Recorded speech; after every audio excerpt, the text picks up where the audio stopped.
बिस्मिल्लाहिर्रहमानिर्रहीम। अस्सलाम वालेकुम dear aspirant, my name is Zeeshan Ali. आज मैं आपके लिए लेके आया हूँ डॉन न्यूज़पेपर से एडिटोरियल और ओपिनियन का एनालिसिस पब्लिश हुए 20 अप्रैल 2024 को। उम्मीद करता हूँ कि आप सब लोग खैरियत से होंगे। ये है जी पिक्चर डॉन न्यूज़पेपर के अंदर, जो शो कर रही है कि अनसीजनल बारिशें ज़्यादा होने की वजह से सैलाब का ख़तरा बढ़ता जा रहा है और नेशनल डिज़ास्टर मैनेजमेंट अथॉरिटी जो है वो एक्टिव हो गई है, सो डैट वो वक्ती तौर पे सैलाब से निमटने के लिए इकदाम कर सके। ये है जी हमारा purpose, that is to apply the formula BRU। Built करना है हमने डाटा, इंफॉर्मेशन, नॉलेज और वोकेबलरी वर्ड। फिर उसको हमने रिटेन करना है अपने माइंड के अंदर और फिर इस नॉलेज को, वोकेबलरी वर्ड्स को हमने यूज़ करना है। पाकिस्तान अफेयर का पेपर हो, करंट अफेयर का पेपर हो, ऐसे राइटिंग हो, उसको हल करने के लिए और साथ साथ अपनी क्रिटिकल थिंकिंग डेवलप करनी है। क्रिटिकल थिंकिंग आपका अनबायस एनालिसिस होता है, जिसमें आप ऑब्जेक्टिव एनालिसिस करते हैं और जो कंक्लूजन ड्रा करते हैं वो ट्रुथफुल होता है, वो हकीकत को बयान करता है जी। और साथ साथ आपने आर्गूमेंट्स अपने बिल्ड करने हैं। और मैं थैंक यू करता हूँ कि जो आप सब्सक्राइब करते हैं, कमेंट करते हैं, लाइक करते हैं, उससे मेरा कॉन्फिडेंस बढ़ता है और अच्छा काम करने का दिल करता है। इसलिए कंजूसी ना करें, सब्सक्राइब करें और लाइक करें, कमेंट करें। ये है जी आज के एडिटोरियल, जिसका टाइटल है इस्फहान स्ट्राइक। आप जानते हैं कि इस्फहान जो है ये ईरान का शहर है, जिसके अंदर ईरान की आर्मी के अड्डे भी हैं और ईरान के न्यूक्लियर मिसाइल भी वहाँ पे हैं। और उसके अलावा ईरान जो न्यूक्लियर एनर्जी पे काम कर रहा है वो भी वहीं पे मौजूद है। तो इस्फहान पे जो अभी ड्रोन अटैक हुआ है इसराइल की तरफ से, उसके बारे में डिस्कस करेगा। और उसके अलावा जी दूसरे नंबर पे प्रेसिडेंट जो स्पीच है, ये आसिफ अली जरदारी साहिब ने जो स्पीच दी है उसमें उन्होंने क्या क्या पॉइंट्स जो हैं वो बताए हैं, उसके बारे में है। कराची टेरर, कराची के अंदर जो दहशत गर्दी बढ़ती जा रही है, स्ट्रीट क्राइम बढ़ते जा रहे हैं। और अभी जो कराची के अंदर जापानीज़ के ऊपर सुसाइड बम अटैक हुआ है, और हमारी जो लॉ इन्फोर्समेंट एजेंसीज़ है उसके बारे में बात करेगा। उसके अलावा जी जो ओपिनियन है, सबसे पहली जो ओपिनियन है that is politics of self defence. इसमें वो बात करेगा कि ईरान ने जो हमला किया है इसराइल के ऊपर 13 अप्रैल को, उसके बारे में बात करेगा कि ईरान के अंदर जो डोमेस्टिक प्रेशर था वो बढ़ता जा रहा था, क्योंकि 1 अप्रैल को इसराइल ने ईरान की जो कंसोलेट थी सीरिया के अंदर उस पर हमला किया। ईरान के जनरल भी मारे गए और एम्बेसी का स्टाफ भी उसमें मारा गया, जिसकी वजह से ईरान के अंदर जो डोमेस्टिक प्रेशर था वो बढ़ता जा रहा था। और जो ईरान की पॉलिटिक्स है उसने अपने डिफेंस करने के लिए बदले में 300 जो हैं वो मिज़ाइल फेंके हैं इसराइल पे, जिसको हम देखेंगे कि इसराइल की जो डोम टेक्नोलॉजी है, आयरन टेक्नोलॉजी है, उसने काफ़ी मिज़ाइल जो हैं उनको पकड़ लिया है। तकरीबन 7 मिज़ाइल ही वहाँ पे हिट हुए हैं। तो मज़ीद इसके बारे में हम डिस्कस करेंगे। उसके अलावा रूल बाय लॉ, तो रूल बाय लॉ के अंदर वो डिस्कस करेगा कि होना तो ये चाहिए कि हर काम जो है वो लॉ के मुताबिक हो, लेकिन पाकिस्तान के अंदर ये जो रूल बाय लॉ है ना, इसको इस्तेमाल किया जाता है लॉ को रूल करने के लिए। वो हम डिस्कस करेंगे इसमें डिफरेंट अप्रोचेस। इसके अंदर जी हम जो डिफरेंट अप्रोचेस जो है इसको हम डिस्कस करेंगे। आगे देखते हैं। ख़ास तौर पे इसमें ड्रग माफिया के बारे में बात करता है कि जो यूनाइटेड नेशनल UNO है, उसका जो इदारा है यूनाइटेड नेशनल सिक्योरिटी एजेंसी, उसके जो हेड हैं, CEO हैं, जो उसके रिप्रेजेंटेटिव हैं ग्यूटरस साहब, जिनको हम एंटोनियो ग्यूटरस के नाम से जानते हैं, उनका बयान आया है कि ड्रग को रोका जाए और लोगों की हेल्थ को, सेल्फ राइट्स जो हैं उनको प्रमोट किया जाए। लास्ट पे जी सपोर्टिंग यूनियन, यूनियन जी जो इत्तेहादी जो लोग ग्रुप बनाते थे, जिस तरह लेबर यूनियन है, स्टूडेंट यूनियन है, उसके बारे में बात की जाएगी। तो ये है जी आज का हमारा लेक्चर। उम्मीद करता हूँ कि आपके लिए इम्पोर्टेंट होगा।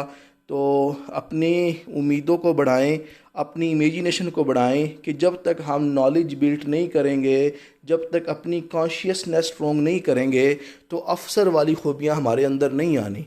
तो नो पेन नो गेन, तो पेन लो और डेली बेस पे अपना नॉलेज जो है वो बिल्ड करते जाएं। इंशाल्लाह आप ज़रूर कामयाब होंगे। इस्फ़हान स्ट्राइक, तो इस्फ़हान मैंने बताया किसका शहर है जी, ईरान का शहर है। इस पे हमला हुआ है। ईरान इसराइल शैडो वार, राइटर कहता है कि ईरान और इसराइल की जो शैडो वार है ना, जिसको प्रॉक्सी वार भी कहते हैं, वो बिकम मोर अवर्ट, अब ज़्यादा जो है वो फैल गई है जी। और उसके अलावा अवर्ट होता है जिसको अब ज़ीद आप टाल नहीं सकते। पहले जी ईरान और इसराइल की जो वार थी वो प्रॉक्सी वार थी। सीरिया के अंदर ये एक दूसरे पे जो हैं हमले करते थे। लेकिन जिस इस जो अभी हमला हुआ है, डेट इज़ डायरेक्ट अटैक। ये जो अटैक है ना, ये हिस्ट्री में पहली दफ़ा हुआ है, ये कहना है राइटर का। With Israel targeting Iranian asset in Syria for over a decade. ठीक है, तो इसराइल जो है ईरान के जो एसेट है ना सीरिया के, वहाँ पे अटैक करता रहा है पहले भी, लेजली ऑर्केस्ट्रेटिंग असैसिनेशन।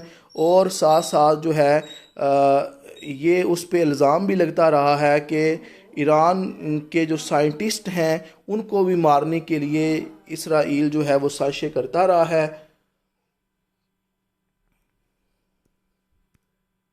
थोड़ी ये लाइन कम्प्लेक्स हो गई है, दोबारा मैं रिपीट कर देता हूँ कि ईरान और इसराइल की जो प्रॉक्सी वार हैं ये काफ़ी सालों से चल रही हैं। और उसके अलावा ये इल्ज़ाम लगाया जाता है कि ईरान के अंदर जो साइंटिस्ट न्यूक्लियर एनर्जी के लिए काम कर रहे हैं उनको भी इसराइल की जो इंटेलिजेंस एजेंसीज़ हैं वो असैसिनेट कर देती हैं, कत्ल कर देती हैं। तो ये जो गहमा गहमी है इसराइल और ईरान की, ये चलती आ रही है। लेकिन अभी जो अप्रैल 1 को इसराइल ने स्ट्राइक किया ईरान की डिप्लोमेटिक फैसिलिटी को, जो कि शाम के शहर दमस्कस के अंदर थी, जिसके अंदर ईरान के जनरल मारे गए हैं। इसकी वजह से जो ईरान की रेड लाइन है वो इसराइल ने क्रॉस कर दी है। और इंटरनेशनल लॉ के मुताबिक किसी भी मुल्क की एम्बेसी पे अटैक उस मुल्क की सरजमीन पे अटैक समझा जाता है, जिसकी वजह से ईरान के अंदर प्रेशर बढ़ता गया और उन्होंने 13 अप्रैल को रिटेलिएट कर दिया। और उन्होंने साथ भी ये बयान दिया कि हम एक मेजर वार ट्रिगर नहीं करना चाहते। ये जो रिटेलिएशन है ये आपने जो पहले पहले हमारी दमस्कस के अंदर जो हमारी कंसुलेट पे अटैक किया था उसकी जवाबी कार्रवाई में हमने अटैक किया था, ये कहना था ईरान के ऑफिशियल का। ये है जी एम्बेसी ईरान के अंदर जिस पे अटैक हुआ है। और ये जी ईरान और इसराइल के दरमियान ये जो अभी एस्कलेशन है उसके बारे में शो किया गया है। और साथ साथ जी ये है टेल अवीव जो कि कैपिटल है इसराइल का, इसने अटैक किया है जी दमस्कस सिटी के अंदर जो कि सीरिया का शहर है।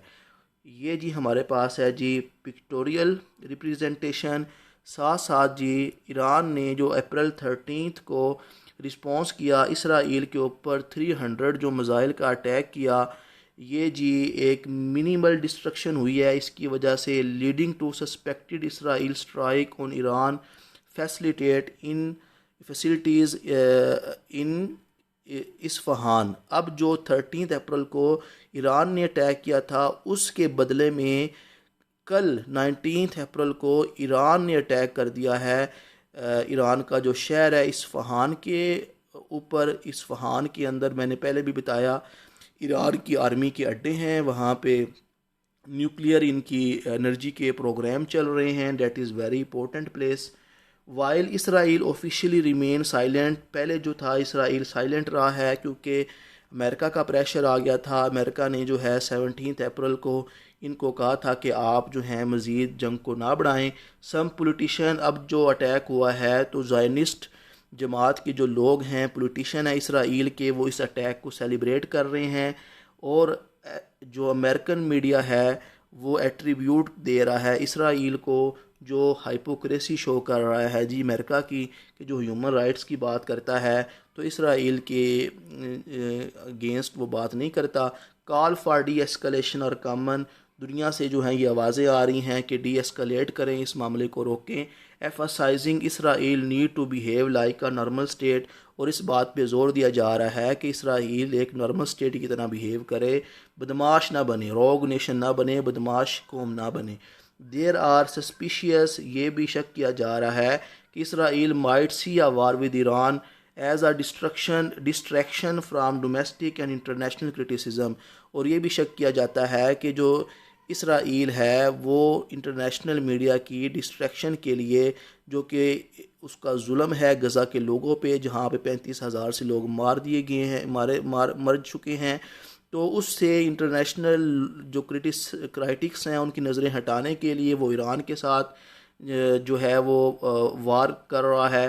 पोटेंशली रिलाइंग वेस्टर्न स्पोर्ट, और वेस्टर्न जो स्पोर्ट है उस पे इन्हिसार है इसराइल का, जिसकी वजह से उसका कॉन्फिडेंस मज़ीद बढ़ता जा रहा है। और conflict between the Israel western collective and Iran, ये जो एक कलेक्टिव जो कन्फ्लिक्ट शुरू हो गया है ईरान और इसराइल के साथ, जो कलेक्टिव वेस्टर्न सपोर्ट है, इसकी वजह से जो ग्लोबल कॉन्सिक्वेंसेस हैं वो बहुत सवेयर होंगे, नेसेसिटेटिंग इंटरवेंशन फ्राम वाशिंगटन। और अब ये ज़रूरी हो गया है कि अमेरिका का जो कैपिटल है वाशिंगटन, लंदन आपको पता है यूके का है, ब्रसल बेल्जियम का है, ये आएँ और ये जो इसराइल का बिहेवियर है इसको रोकें, वरना दुनिया जो है वो तबाही का शिकार हो जाएगी। दूसरा जी एडिटोरियल है प्रेसिडेंट स्पीच। तो अभी प्रेसिडेंट असफ़ अली ज़रदारी ने जो एड्रेस किया है, जॉइंट सिटिंग थी पार्लियामेंट की, और इन्होंने एड्रेस किया है कि पाकिस्तान सवेयर पोलराइजेशन और इकोनॉमिक क्राइसिस का शिकार है। पोलराइजेशन होता है division between the people, politics की बेस पे, रिलीजन की बेस पे। जरदारी ने ये ज़ोर दिया है कि need to move beyond extreme polarization, कि अब टाइम आ गया है कि हम ये जो डिवीजन है इसे आगे मूव करें। लेकिन जो स्केप्टिसिज्म है, जो लोग शक करते हैं जरदारी की एबिलिटी पे, वो कह रहे हैं कि हिस्ट्री में जब ये प्रेसिडेंट साहब जो है ना ये ख़ुद इन्वॉल्व रहे हैं पार्टीशन पॉलिटिक्स में, मतलब ये भी पॉलिटिक्स के अंदर एम्ब्रॉयड होता है, इन्वॉल्व रहे हैं ऐसी पॉलिटिक्स के अंदर जो पोलराइजेशन का शिकार हो। तो उसके अलावा जी despite Zardari call for new beginning, Zardari ने जो कहा है कि आए नई शुरुआत लें। His speech was met with opposition, ये जो स्पीच है वो पार्लियामेंट के अंदर अपोजिशन से जो है ख़िताब कर रहे थे। लेकिन राइटर कहता है कि जो की फिगर्स हैं जैसा कि आर्म्ड फोर्सेस की जो चीफ़ हैं और जो प्रोविंशियल चीफ़ हैं वो पार्लियामेंट में एबसेंट थे। द पोलिटिकल स्टैंड ऑफ, ये जो पोलिटिकल स्टैंड ऑफ आ गया है, डेड लॉक आ गया है कि अपनी ही हठ धर्मी पे हैं हर political Jamaat.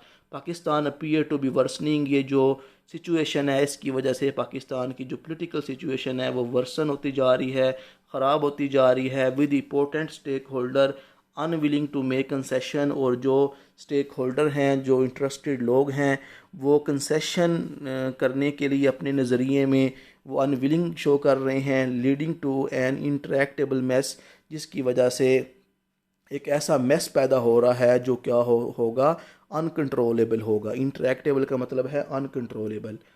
The opportunity for a clean break from turmoil, ये जो अपॉर्चुनिटी थी कि ये जो ख़राबियां हैं इसको मुकम्मल साफ़ कर दिया जाए। फरवरी 8 इलेक्शन अगर साफ़ हो जाते तो ये जो टर्मोइल है पोलराइजेशन का, क्या पता ये ठीक हो जाता, ये कहना है राइटर का।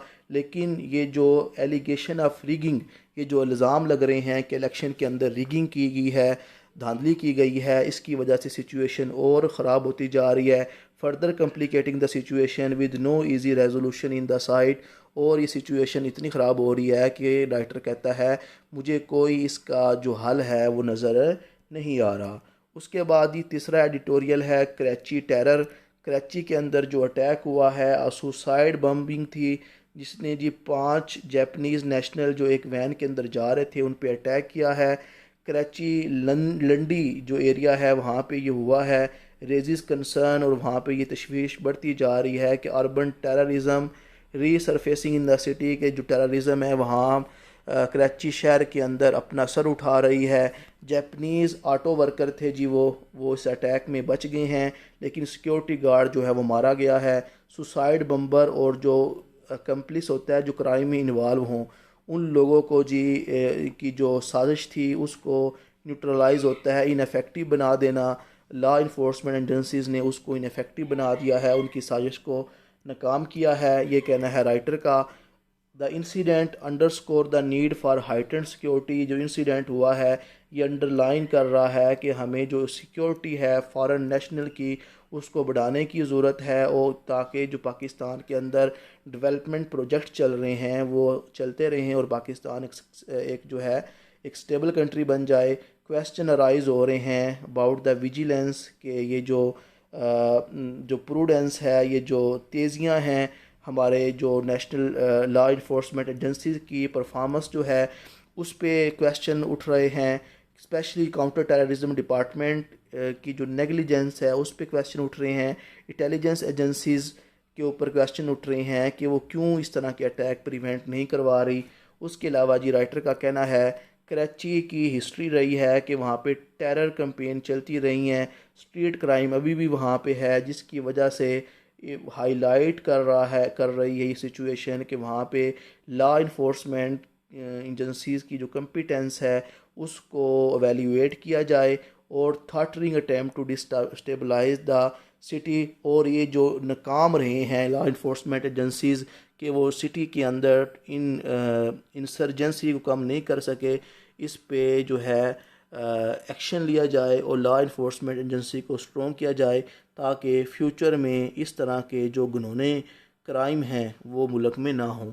While the motives behind the attack are unclear, ये जो अटैक है जापानीज़ लोगों पे इसके पीछे क्या मकसद था टेररिस्ट ग्रुप का, ये अनक्लियर है। Security forces must enhance intelligence gathering efforts, security जो एजेंसीज़ हैं उनको अपनी एफर्ट्स जो हैं वो बढ़ा देनी चाहिए। State should upgrade counter terrorism policy, state को जो काउंटर टेररिज्म पॉलिसी है उसको अपडेट करना चाहिए और जो सेफ्टी है अर्बन सेंटर की वो बढ़ा देनी चाहिए, ये कहना है राइटर का।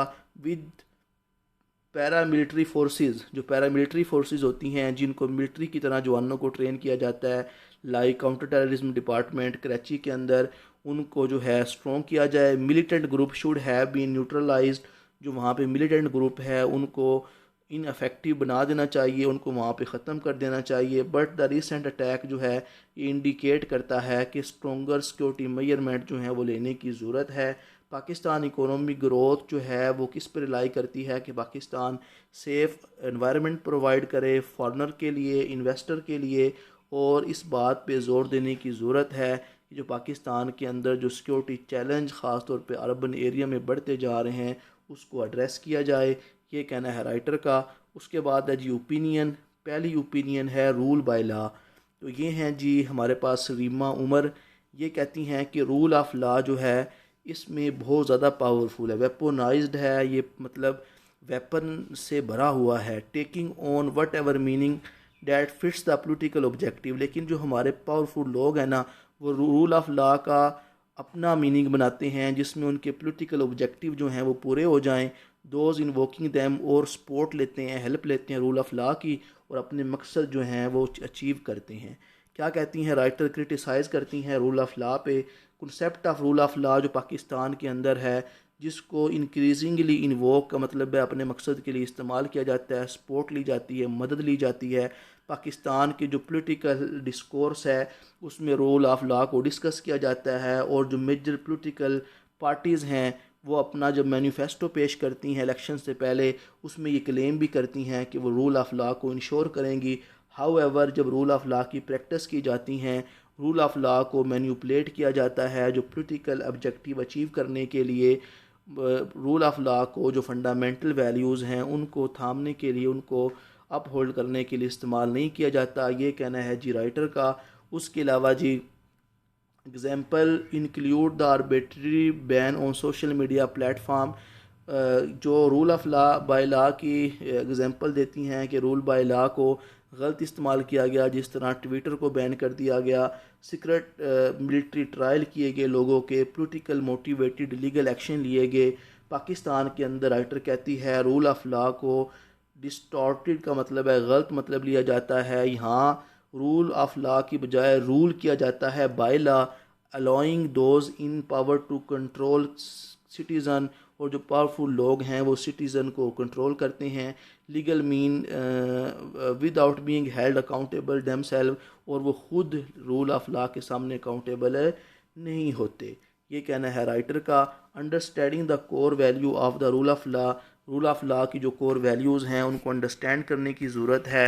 यूनाइटेड नेशन डिफ़ाइन करती है रूल ऑफ लॉ को कि रूल ऑफ लॉ जो है ये क्रूशियल है लीगल सपोर्टिंग के लिए, पॉलिटिकल रिफॉर्म्स के लिए, और उसके अलावा जी एडवांसमेंट के लिए, और उसके अलावा जो प्रिवेंशन करने के लिए political discourse.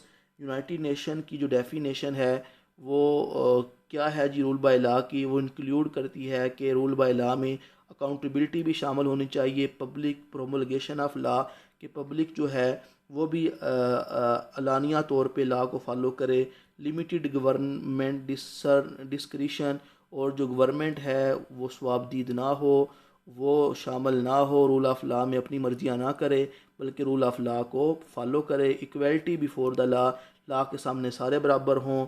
Just law consistent with human rights, और जो लॉ जो ह्यूमन राइट्स की जो ह्यूमन राइट्स को उभारते हैं, ह्यूमन राइट्स जो हैं वो लागू करवाते हैं।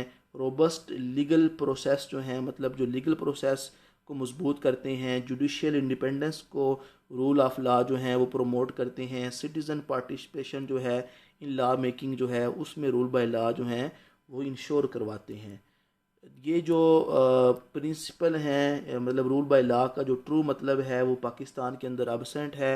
Rule of law is often used established it opposite, Pakistan के अंदर जो रूल ऑफ लॉ है उसको गलत मकसद इस्टेब्लिश करने के लिए इस्तेमाल किया जाता है, कि यहाँ पे रूल किया जाता है by law, undermining democratic value को कम कर दिया जाता है, फंडामेंटल राइट्स जो हैं उनको एबोलिश किया जाता है। ये कहना है राइटर का। उसके बाद ये दूसरी ओपिनियन है पॉलिटिक्स ऑफ सेल्फ डिफेंस। तो ईरान ने जो रिटेलिएट किया है, जवाब दिया है इसराइल की स्ट्राइक का, ये एक अटेम्प्ट थी टू नॉट अपीयर वीक, कि वो ईरान अपने ही पॉलिटिक्स जो ईरानियन पॉलिटी है, ईरानी जो पॉलिटिक्स है और लोग जो हैं उनकी नज़रों में ईरान वीक ना हो, इस प्रेशर को कम करने के लिए ईरान ने रिटेलिएट किया है। ये कहना है राइटर का। ये हैं सिकंदर अहमद शाह, ये लीगल एडवाइज़र भी रह चुके हैं फॉरेन मिनिस्ट्री के, लम्स लॉ स्कूल से इनका ताल्लुक़ है, फैकल्टी मेंबर हैं ये। तो क्या कहते हैं जी, ये कहते हैं अप्रैल 1 को जो अटैक हुआ है ईरान की डिप्लोमेटिक कंसोलेट पे दमस्कस के अंदर, जिसकी वजह से वहाँ पे सीनियर ईरानियन मिलिट्री कमांडर भी मारे गए हैं, और जो शो करता है कि इसराइल ने इंटरनेशनल लॉ की वायलेशन की है। डिप्लोमेटिक मिशन आर इनवायोएबल, ठीक है। डिप्लोमेटिक मिशन जो है इस इनवायोएबल होता है कि सिक्योर फ्राम डिस्ट्रक्शन, मतलब जो इंटरनेशनल कस्टमरी लॉ है ना, मतलब जो इंटरनेशनल रस्माती लॉ हैं वो कहते हैं कि किसी भी डिप्लोमेटिक मिशन को डिस्ट्रॉय नहीं करना चाहिए, उन पे हमला नहीं करना चाहिए। ये कहना है जी इंटरनेशनल लॉ का और स्पेसिफिक कन्वेंशन का। लेकिन जो इसराइल ने अटैक किया है सीरिया के अंदर और ईरान की ज़मीन पे, ये इंटरनेशनल लॉ की वायलेशन है। ये कहना है जी राइटर का। ईरान ने रिटेलिएट किया है बदले में और 300 ड्रोन हमले किए हैं, जिसकी वजह से ये जो सेल्फ़ डिफेंस है इसको मज़ीद इन्वोक किया जा रहा है, इसको मज़ीद उभारा जा रहा है under article 51 of United nation charter, के सेल्फ़ डिफेंस जो है that is right of every nation. तो उसकी में को देखते हुए ईरान ने भी रिटेलिएट किया है जी। 1 अप्रैल जो पहले इसराइल ने अटैक किया, बदले में 13 अप्रैल को ईरान ने अटैक किया। Necessity and proportionality of self defence action are crucial, इस बात की जो ज़रूरत है वो बढ़ती जा रही है कि जो कस्टमरी लॉ हैं उनको फॉलो किया जाए। With Iran retaliation seen an attempt to maintain domestic support and regional dominance. Iran ने जो हमला किया है वो अपनी डोमेस्टिक सपोर्ट है उसको मेंटेन रखने के लिए और इस रीजन के अंदर डोमिनेट रहने के लिए ईरान ने बदले में रिटेलिएट किया है, ये कहना है राइटर का। प्रोग्रेसिव यूरोपियन स्टेट जो हैं, जो अमीर यूरोपियन स्टेट हैं, वो साथ दे रही हैं, एडवोकेट कर रही हैं। ख़ास तौर पे स्पेन और जो आयरलैंड है उन्होंने कहा है कि वो पूरी दुनिया जो है वो फ़लस्तीन को रिकोगनाइज़ करे, फ़लस्तीन को अलहदा स्टेट बना दिया जाए ताकि ये जो मसला है इसराइल और जो फ़लस्तीन का इशू है ये हल हो जाए। हाईलाइटिंग शिफ्टिंग पब्लिक सपोर्ट, और उसके अलावा जो पब्लिक सपोर्ट भी मिल रही है कि फ़लस्तीन को एक अलहदा स्टेट बना दिया जाए। ख़ास तौर पे जो यंग अमेरिकन हैं वो आवाज़ उठा रहे हैं कि बाइडन ये जो तुम नस्ल कुशी कर रहे हो गज़ा के लोगों की, इसराइल की मदद करके इसको रोको और फ़लस्तीन के लोगों को और उनके राइट्स तो उनको अलहदा स्टेट बना दो। Failure of UN security council, United Nation security council जो है वो भी फेल नज़र आई है। इसराइल के जो एक्शन है फ़लस्तीन के ऊपर उनको वो रोक नहीं सकी। That is a significant challenge कि ये जो वर्ल्ड आर्डर है इसको सिक्योर करना, इसमें पीस लाना, यूएन सिक्योरिटी कौंसल का जो काम है उसमें यूएन सिक्योरिटी कौंसल नाकाम दिखाई दे रही है। With escalation of proxy war into direct military confrontation, पहले जो है ये प्रॉक्सी वार हो रही थी ईरान और इसराइल की, अब ये जो डायरेक्ट मिलिट्री कन्फ्रंटेशन हो रही है it is very dangerous between Israel and Iran. There is growing concern for global peace and security. अब ज़रूरत है कि ग्लोबल पीस और सिक्योरिटी पे फोकस किया जाए और जो सॉवरेंटी और जो सेल्फ डिटर्मिनेशन है फ़लस्तीन के लोगों की वो उनको दे दी जाए, ये कहना है राइटर का। लास्ट पेज ही हमारे पास ओपिनियन है स्पोर्टिंग यूनियन, ये परवेज़ रहीम हैं। ये कहते हैं यूनियन जो पाकिस्तान के अंदर हैं ये थ्राइव हुई हैं, इनको सक्सेस मिली थी 1960 से जुलाई 1977 तक। बाद में जब ज़िया आया उन्होंने इन यूनियन का ख़ात्मा कर दिया। तो ये देखते हैं जी क्या कहते हैं राइटर कि जो यूनियन है उनको सपोर्ट किया जाए। पाकिस्तान की जो हिस्ट्री है लेबर मूवमेंट को लेके वो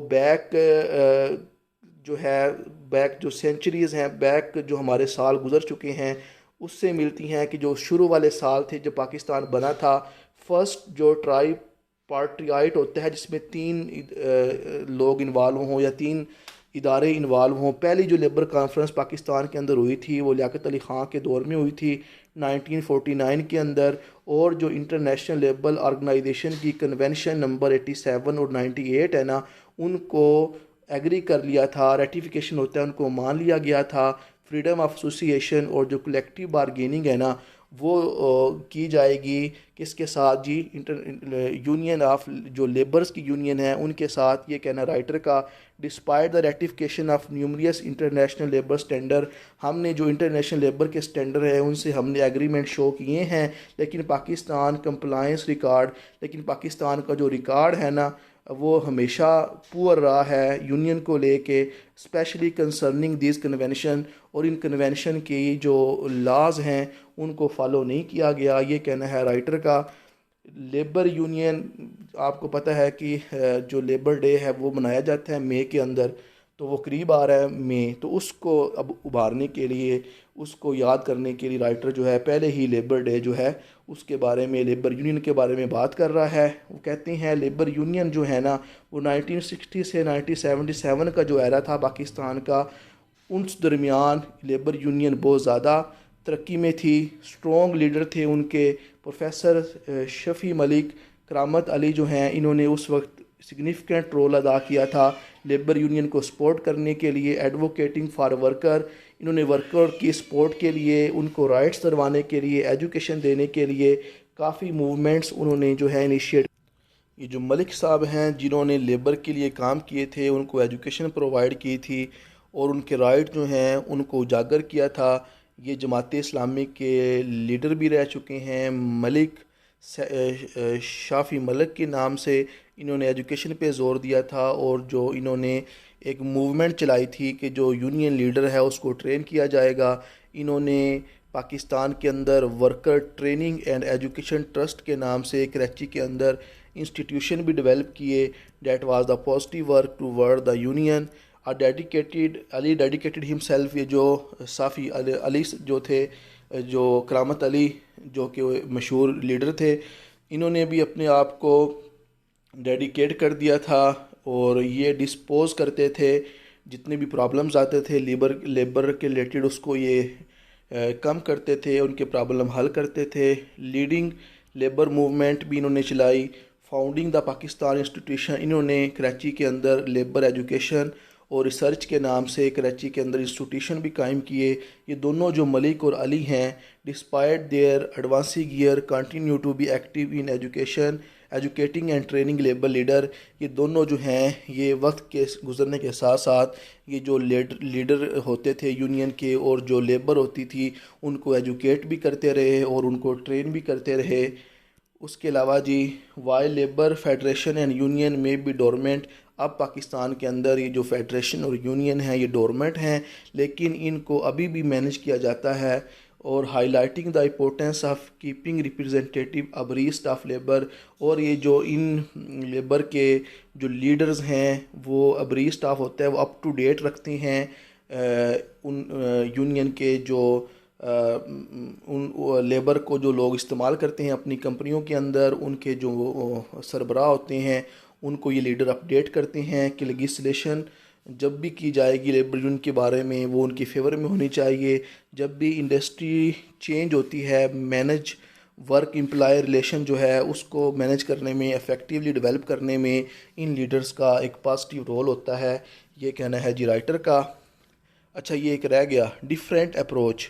ये जी जैनब मलिक हैं, ड्रग कंट्रोल पॉलिसी कहती हैं बनानी चाहिए और लोगों की हेल्थ और जो उनकी नीड है और जो उनके राइट्स हैं उन पे फोकस करना चाहिए।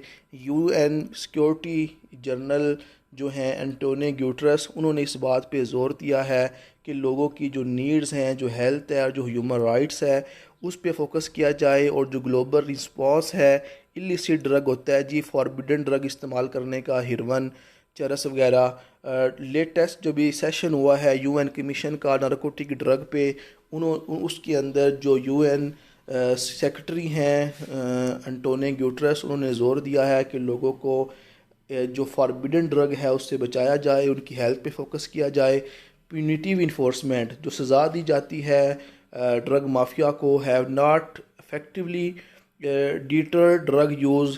जो सज़ाएं हमने लोगों ने और गवर्नमेंट ने जो मुय्यर की हुई हैं ड्रग माफिया के लिए, डिटर्ड होता है, वो रोक नहीं सकी ड्रग यूज़ को। Have led to ever crowding, और जो ड्रग का यूज़ है ये बढ़ता जा रहा है, ह्यूमन राइट वायलेशन होती है, इसकी वजह से अनइक्वल आउटकम आती हैं और जो महरूम पॉपुलेशन है वो और ड्रग यूज़ की वजह से और उसकी सफरिंग में इजाफ़ा होता है। Countries are shifting toward evidence based treatment, country जो हैं वो सज़ाओं के अंदर एविडेंस ट्रीटमेंट की तरफ जा रहे हैं। Harm reduction approach to address drug use disorder, और ऐसी मेजरमेंट्स ले रही हैं जिससे जो ड्रग यूज़ डिसऑर्डर है इसको कम किया जाए। Leading to improved outcome for individual and society, इस तरह जो इंडिविजुअल और सोसाइटी की आउटकम में उसमें इजाफा किया जा सकता है। सेवरल कंट्री जैसा मलेशिया है, इंडिया है, पाकिस्तान है, इन्होंने जो है काफ़ी सिग्निफिकेंट स्ट्राइड्स होता है कि काफ़ी स्टेप लिए हैं ड्रग पॉलिसी को रिफॉर्म करने के लिए। उन्होंने जो है पाकिस्तान के अंदर जो abolishing the death penalty for drug offence, जिन पे ड्रग का इंचार्ज होता है उनके लिए ड्रग जो डेथ पेनल्टी है उसको ख़त्म कर दिया गया है। इम्प्लीमेंटिंग एविडेंस बेस्ड ट्रीटमेंट, और ऐसे लोगों का एविडेंस बेस्ड जो है वो ट्रीटमेंट किया जाता है। जस्टिस प्रोजेक्ट पाकिस्तान, एक प्रोजेक्ट शुरू हुआ है पाकिस्तान के अंदर, एक कॉन्फ्रेंस हुई है इस्लामाबाद के अंदर, इस नाम से एक मोमेंटम जो है वो स्टार्ट हुई है कि जिसमें ड्रग जो पॉलिसीज़ हैं उनको ट्रांसफ़र किया जाए और जो ड्रग पॉलिसी हैं वो ह्यूमन हेल्थ और ह्यूमन राइट्स जो हैं ऐसी बनाई जाएं जिसमें ह्यूमन हेल्थ और ह्यूमन राइट्स को प्रमोट किया जाए। There is growing global consensus that treating drug usage as a public health and use right issue, कि जो ड्रग है उसको सिर्फ पब्लिक हेल्थ के लिए इस्तेमाल किया जाए और जो ये ड्रग जो यूज़ करने के करने में पड़ जाती हैं, इनके ह्यूमन राइट्स जो हैं उनकी केयर की जाए।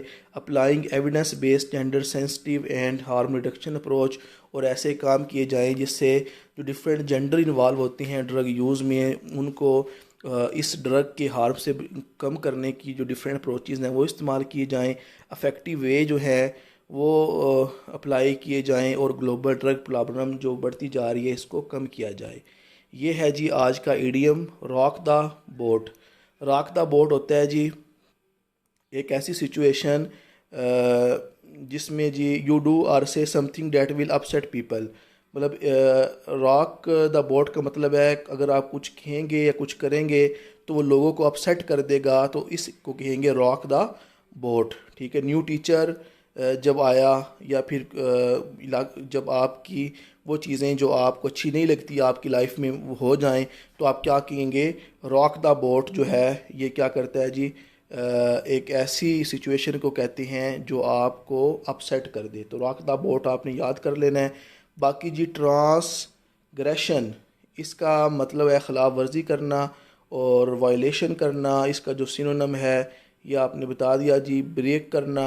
और इसका जो एंटोनिम है वो होता है जी ओबे करना, ओबीडियंस शो करना, एडहेरेंस शो करना। तो ये जो इसराइल ट्रांसग्रेशन कर रहा है लोगों की गज़ा के अंदर, इस पे इंटरनेशनल नॉर्म्स की ये खिलाफ वर्जी है। ओप्रोब्रियम, इसका मतलब होता है किसी को बदनाम करना, हार्श क्रिटिसाइज़ करना, कंडेम करना। इसका एंटोनम है प्रेज़ करना, तारीफ़ करना किसी की। इसराइल का जो जुल्म है इस पे पूरी दुनिया ओप्रोब्रियम जो है ये शो कर रही है, मतलब उनको क्रिटिसाइज़ कर रही है। उसके अलावा जी पोलराइजेशन होता है, डिवीजन, लोगों को डिफरेंट ग्रुप्स में बांट देना, डिवीजन कर देना ग्रुप्स के अंदर, डिवीजन सेपरेशन। इसका एंटोनम है यूनिटी, कोहेजन, एग्रीमेंट। जो पॉलिटिकल लैंडस्केप है पाकिस्तान के अंदर इसमें पोलराइजेशन बढ़ती जा रही है, इस तरह याद कर लेना।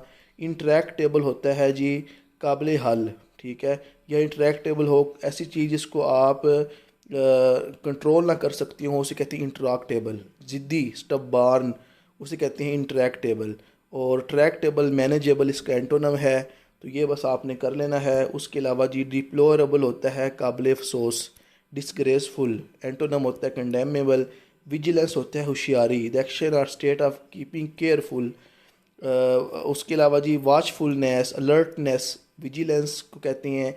इसका एंटोनम है केयरलेसनेस, नेग्लिजेंस। ये आपने देख लेने हैं जो आज के एडिटोरियल और ओपिनियन के ये वोकेबलरी वर्ड्स हैं।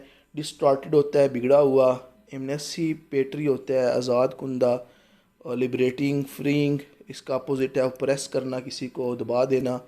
रिटेलिएटरी आपने देख ही लिया कि जब आप जवाबी कार्रवाई देते हैं, बदला लेते हैं, रिवेंज लेते हैं।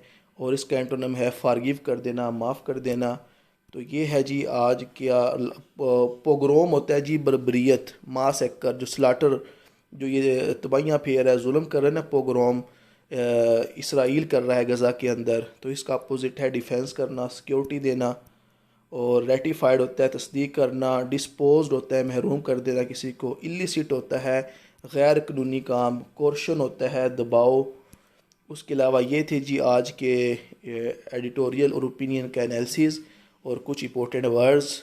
लाइक करें, सब्सक्राइब करें, इससे मेरा कॉन्फिडेंस बढ़ेगा, मैं मज़ीद अच्छा काम करूँगा। उम्मीद करता हूँ कि ये लेक्चर आपके लिए इंपॉर्टेंट रहेगा। दुआ में याद रखिएगा। मिलते हैं नेक्स्ट लेक्चर में। अल्लाह हाफिज़।